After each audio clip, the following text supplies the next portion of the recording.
السلام علیکم ناظرین، کتب نما میں آج میں آپ کو گرد و پیش چینل پر سناؤں گا ایک خاکے کے اقتباسات۔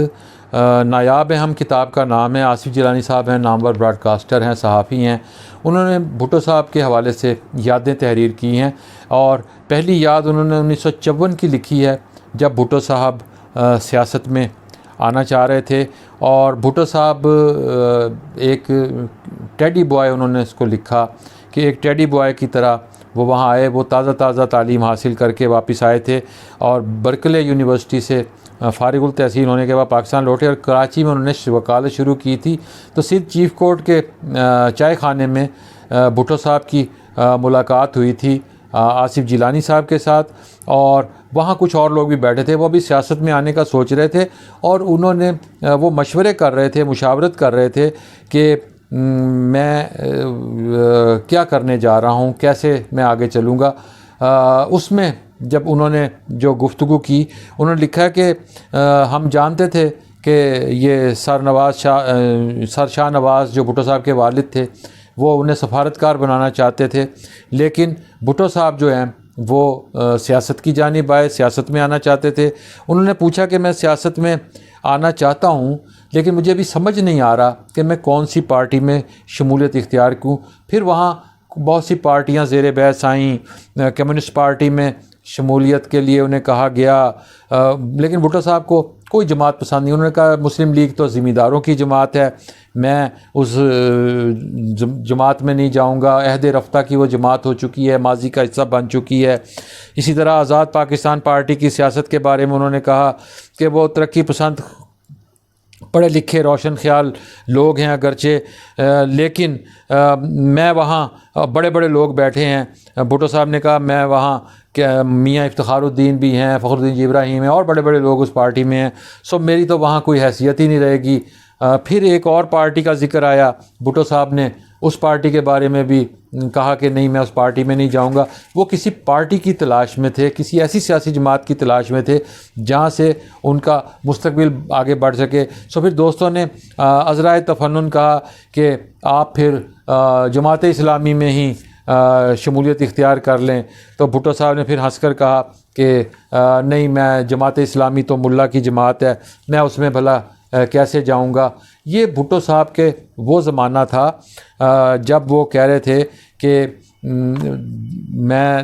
ایسی جماعت میں جانا چاہتا ہوں جہاں سے میں آگے جا سکوں۔ جماعت اسلامی سے بھی انہوں نے، ان کے سب جماعتوں کے ساتھ انہوں نے کہا کہ نہیں، میرا وہ ابھی اپنی ایک لائن آف ایکشن بنا رہے تھے۔ پھر دوسری ملاقات ان کی جو ہے، اس کا احوال انہوں نے بتایا، وہ اس وقت کا ہے جب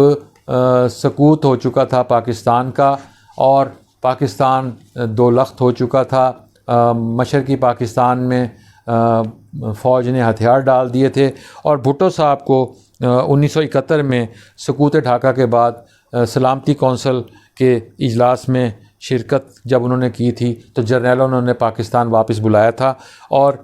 وہ لندن کے ہیتھرو ایئرپورٹ پر بھٹو صاحب موجود تھے، اور وہیں آصف جیلانی بھی موجود تھے۔ آصف جیلانی ایک صحافی کے طور پر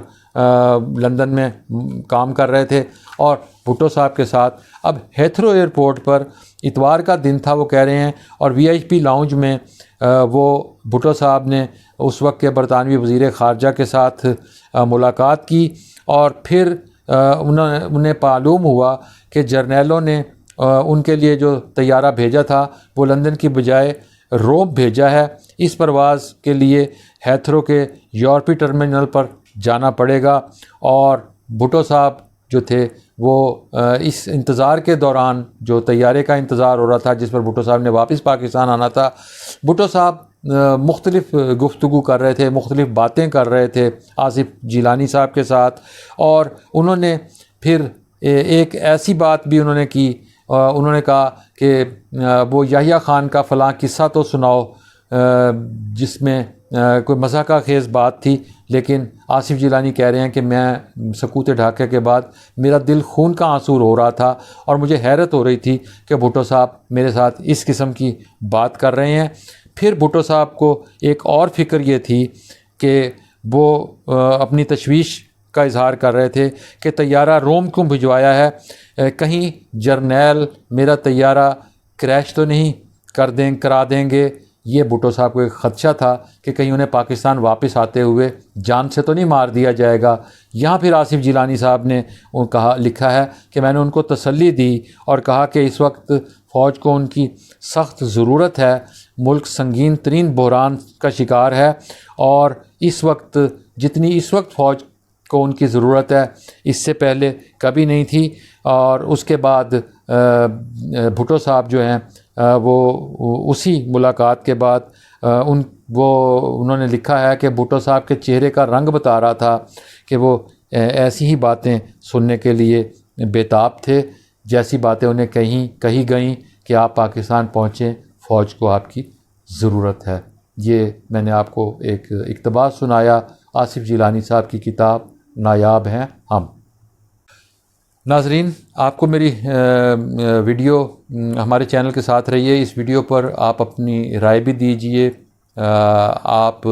اس کو شیئر بھی کیجئے، اور مستقبل میں ہمارے چینل کے ساتھ رہنے کے لیے آپ گرد و پیش کو سبسکرائب کیجئے اور بیل آئیکن کو کلک کیجئے۔ آپ سے اگلی ویڈیو میں کسی نئے موضوع پر نئی بات کے ساتھ ملاقات ہوگی۔